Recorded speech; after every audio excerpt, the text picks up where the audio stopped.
Hello, j'espère que tu vas bien. Alors, je suis ravie de te retrouver aujourd'hui dans cette nouvelle vidéo qui me tient tout particulièrement à cœur, puisque si on m'avait dit qu'il y a 3 jours de ça, je l'aurais filmé. Je ne l'aurais jamais cru.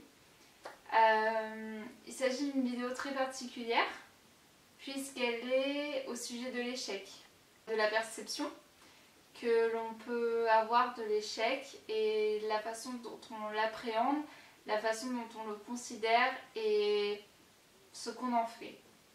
Il y a 3 jours, j'ai appris l'un de mes plus gros échecs. Je n'ai pas eu beaucoup d'échecs dans ma vie, il faut l'avouer. J'ai toujours réussi ce que j'entreprenais. Après, j'entreprenais pas de grandes choses et je n'entreprenais pas des choses mirobolantes. Mais j'ai toujours réussi ce que j'entreprenais. Et là, j'ai fait face à un échec qui était donc un concours pour ma carrière professionnelle. Et c'était le concours qui me tenait le plus à cœur dans ma vie, puisque ça fait plus de 15 ans que j'attends de faire ce métier. Et ça n'a pas fonctionné. Voilà, donc il y a 3 jours, j'ai appris cet échec qui m'a totalement bouleversée. Jusqu'à ce que je travaille sur moi et je dois bien admettre que jamais je pensais être comme ça aujourd'hui suite à un échec aussi important, surtout face à cet échec en particulier. Seulement, j'ai pensé qu'il était important de reconsidérer la chose et comment dire, de retravailler la façon dont j'ai de percevoir ce qui m'arrive et les différentes expériences de la vie en fait. J'ai conscience qu'on fait tous face à des échecs dans notre vie, plus ou moins jeunes, ou bref, de taille plus ou moins importante. Pour ma part, c'était mon premier réel échec et c'était, on va dire, par rapport à mon rêve professionnel le plus cher. Donc forcément, ça fout un coup au moral. Mais voilà, il me semble important de t'en parler parce que je sais très bien que de faire face à un échec c'est très difficile et on a beaucoup de mal à s'en remettre. Et je me suis dit qu'en fait si on a du mal à s'en remettre, c'est parce qu'il faut tout simplement changer la façon dont on a de voir la chose et ne pas se morfondre, tout simplement. Je t'avoue que ça fait 3 jours que j'ai appris cet échec et j'ai l'air de plutôt bien me porter, donc tant mieux. Ça ne veut pas dire que d'ici quelques jours je vais pas être dans un état catastrophique, je ne sais pas. Mais pour le moment je suis bien et je le prends bien et je suis vraiment contente. Voilà. J'ai pris conscience que l'échec, donc on va dire que les mauvaises expériences pour certaines personnes ce sont des échecs. C'est comme ça que je l'aurais vu jusqu'à présent. Et pour d'autres c'est plutôt une expérience enrichissante et un moyen d'ouvrir de nouvelles portes. En ayant fait face à cet échec il y a 3 jours, j'ai dû reconsidérer tous mes projets, vraiment tous mes projets. Et tu sais que maintenant j'ai tendance à croire au destin et au fait que si les choses ne se passent pas comme prévu, c'est parce qu'il y a quelque chose qui m'attend derrière. Et je me dis que si ce concours ne s'est pas fait, il y a une raison. Ça faisait quelques années, que j'avais vraiment envie de mettre à profit ma passion pour l'écriture, pour la lecture, et donc tout en balayant les domaines du développement personnel, de la spiritualité, etc. Donc si je pouvais par exemple vivre de mon blog et vivre de la chaîne YouTube, alors là ce serait la fête, clairement. Sauf que je n'y crois pas et ce n'est pas ce que j'attends puisque je fais des études, je mets beaucoup de projets en place, donc je n'attends pas que ça me tombe du ciel. Mais c'est vrai que si l'opportunité se présentait, alors là ce serait vraiment génial. Cependant, j'ai dû donc retravailler tous mes projets, réfléchir à tout et surtout me demander ce que j'allais faire en septembre. Car je peux continuer en master, parce que j'ai validé ma première année de master, mais voilà. Seulement, je fais un burn-out total des études et j'ai qu'une envie, c'est de rentrer dans la vie active. Et je ne me vois pas refaire une année comme je l'ai faite là jusqu'à présent, parce que clairement au niveau moral, au niveau santé, je vais pas détailler, mais voilà, je ne me vois pas refaire cette année-là, et j'ai qu'une envie, c'est de rentrer dans la vie active, de faire quelque chose d'utile, de mettre à profit mes compétences, mes capacités et juste m'épanouir. J'ai qu'une envie, c'est de bosser, de travailler et de faire quelque chose de productif de mes journées. Et c'est pour ça que je me suis dit, cet échec, s'il est apparu là, ce n'est pas pour rien. Et il y a sûrement une raison. Donc comme je te l'ai expliqué, ça fait un moment que je pense au domaine de l'édition, de l'écriture, de la rédaction et de la communication. Donc que ce soit aussi bien en presse écrite qu'en presse en digital, pardon, dans le digital. Donc par hasard, s'il y a une maison d'édition ou quelqu'un dans ce secteur-là qui regarde ma vidéo et qui sera attiré par ma personnalité de rêveuse, d'ambitieuse et de déterminée, sachez que je suis prête à toute opportunité. Je me suis dit que cet échec, ça n'en était pas un, dans le sens où, par exemple, si on prend le proverbe rien ne se perd, tout se transforme, alors l'échec, là, il ne me met pas de barrière. Au contraire, il va me permettre d'aller vers d'autres horizons et de reconsidérer ma vie, de reconsidérer mes projets, et peut-être que ça me permettra d'aller vers quelque chose qui finalement me correspond mieux. Ça fait un long moment que je rêve d'écrire, de faire de l'écriture mon métier. Et je suis passionnée par tous les magazines de développement personnel, de spiritualité, comme Respire, Happiness, Flow, enfin voilà, tous ces magazines-là. Et je me suis dit, mais pourquoi pas? Pourquoi cet échec au concours, ça ne serait pas juste une façon de me dire, ta voix elle n'est pas ici, ta voix elle est ailleurs. Et c'est pour ça en fait qu'il me semble important d'en parler, car on a du mal en fait face aux échecs à se dire qu'il y a une raison derrière eux. Et j'en ai discuté avec plusieurs copines. Et toutes en fait, donc toutes celles avec qui j'en ai discuté ont fait face à des échecs. Et en fait, ce qui est revenu le plus souvent, c'est oui, sur le coup, ça m'a foutu le moral en l'air. Parce que ben voilà, c'était un échec. Et par exemple, j'ai des copines qui étaient en PACES, d'autres en concours, elles passaient des concours de lettres, pas intégrées, je ne sais trop quoi, mais quelque chose d'important. Et en fait, elles m'ont dit, voilà, on a échoué, sur le moment ça a été hyper dur, mais par exemple, voilà, on a pris un autre chemin et actuellement on vit notre meilleure vie.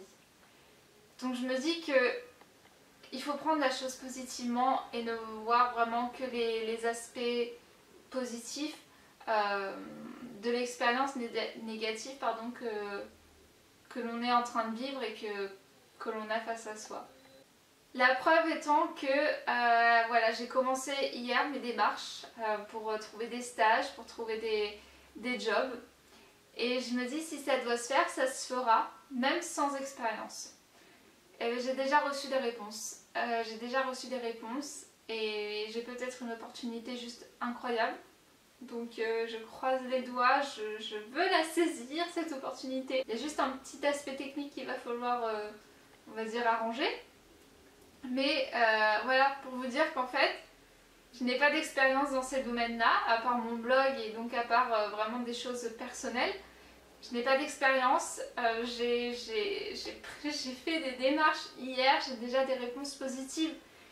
Donc je me dis, vraiment il ne faut pas voir l'échec comme une façon de... Enfin, comme des barrières. Il ne faut pas voir l'échec comme une barrière, comme une rupture en fait dans ce qu'on entreprend et dans ce que l'on vit. Car l'échec va juste nous permettre d'aller vers ailleurs, ou alors de recommencer. Ça peut être une façon de recommencer et de faire la chose d'une autre façon et d'une façon meilleure. Mais ça peut être totalement l'inverse et nous guider vers une autre voie. Et la voie en fait qui va nous correspondre le mieux. Là nous sommes dans une période où l'échec, on va dire, il est constant. Enfin, c'est facile d'échouer dans la période de mai-juin avec tout ce qui va être partiel, examen, bac, admission, enfin Parcoursup et tout ça. C'est facile de se recevoir des petites claques dans la figure, voire des grandes. Et ça me semble important de dire il faut relativiser, il faut lâcher prise et voir le bon côté des choses. Si tu n'es pas pris dans l'école de tes rêves, mais que tu es pris dans une autre école, c'est peut-être que derrière cette école il y aura quelque chose. Peut-être que tu feras des rencontres dans cette école que tu n'aurais pas faites dans une autre, et peut-être que ces rencontres-là vont changer ta vie. Et voilà, c'est sûr que c'est difficile à entendre sur le moment. Voilà, moi quand j'ai appris l'échec à mon concours, j'étais dans un état pitoyable. Mais d'un coup, vraiment d'un coup, tous les aspects positifs me sont venus en tête, et c'est là où je vois que de parler développement personnel, de faire mes lectures, finalement moi-même ça me conditionne, et c'est hyper important de se dire cessons de voir le négatif dans tout ce que l'on vit et prenons que le positif. C'est difficile au début et c'est difficile dans certaines situations de ne voir que le positif, je suis tout à fait d'accord. Mais c'est vraiment important, et plus on le fera, plus nous verrons la vie d'un côté plus positif, et je pense que c'est là quand même la raison de vivre. L'échec aussi permet d'apprendre à se connaître, vraiment, car jamais j'aurais pensé réagir de cette façon-là, et ça permet en fait de découvrir des forces que l'on a, de découvrir des traits de caractère qu'on ne pensait pas du tout avoir, et je trouve ça vraiment plutôt chouette de se dire je n'aurais jamais pensé réagir de cette façon-là, je n'aurais jamais pensé penser ça justement, penser au point positif, alors que sur le moment on a l'impression que tout est noir. Comme on dit, alors je sais plus si c'est vraiment l'expression exacte, mais tu tombes 8 fois, tu t'en relèves 9 en fait. Et je pense que en fait l'échec il va bâtir une force intérieure que seules les expériences positives de la vie n'auraient pas permis en fait. Car quand tout est beau, quand on n'a pas de difficultés dans son expérience, au cours de son existence, c'est difficile en fait de créer une force quand on n'a vraiment rien vécu de négatif. Or quand on vit quelque chose de difficile et qu'on en crée, qu'on travaille sur soi, qu'on essaie de ne prendre que le positif de cette expérience et de se dire cette expérience là, voilà, sur le moment c'est pas cool, sur le moment je galère, mais elle va me permettre d'acquérir des compétences, des capacités qui plus tard me serviront à faire des choses bien. Et là c'est vraiment très important. J'espère que cette petite vidéo, normalement elle sera assez courte, t'aura plu, car c'est une vidéo que j'ai vraiment réalisée sur le vif. Comme je te l'ai dit, cette vidéo n'était pas du tout prévue, puisque pour moi mon concours c'était un petit peu une évidence. Je me suis totalement plantée, et finalement je ressors avec le sourire, parce que je me dis que c'est sûrement que j'ai autre chose à vivre, et la preuve, sans expérience, avec 2-3 mails, j'arrive déjà à avoir des réponses positives, et là je me dis que c'est juste incroyable. Et si on vit les expériences que l'on vit actuellement, il y a une raison à ça. Voilà. Donc écoute, j'espère vraiment que cette vidéo t'aura plu, qu'elle aura pu te conforter, te réconforter si tu es dans une période plutôt compliquée. Et si tu connais des personnes qui ont fait face à un échec récemment et qui ont du mal à sortir la tête de l'eau, n'hésite pas à leur montrer cette vidéo. N'hésite pas à me partager ton expérience, à me dire si tu as vécu des situations d'échec et pour lesquelles sur le moment tu étais dans un état pitoyable, mais que maintenant tu prends conscience du positif que ça t'a apporté et ce que tu en fais maintenant tout simplement. Si toi aussi tu as échoué à un concours qui te tenait vraiment à cœur et que maintenant tu es dans une voie totalement différente et que pourtant tu es dans la voie qui t'épanouit sûrement le plus, n'hésite pas à partager ton expérience, ça pourra en aider beaucoup d'autres et ce sera un plaisir d'échanger avec toi. Si tu as des idées de vidéos que tu souhaiterais voir, si ce format un petit peu j'ai une idée tout de suite je filme te plaît, alors dis-le moi. J'ai des petits projets en cours qui viendront normalement sur le blog et sur YouTube, donc je suis vraiment très contente de voir que ce que je fais ça évolue un petit peu, et même si ça prend du temps, ben voilà, ça avance doucement mais sûrement, et au moins il y a du travail derrière, il y a de la détermination, de la motivation, et c'est ce qui me plaît vraiment. Donc je t'embrasse, je te souhaite une très belle fin de journée. Bon, pour moi c'est une fin de journée, mais je te souhaite une très belle journée et prends soin de toi. Ciao!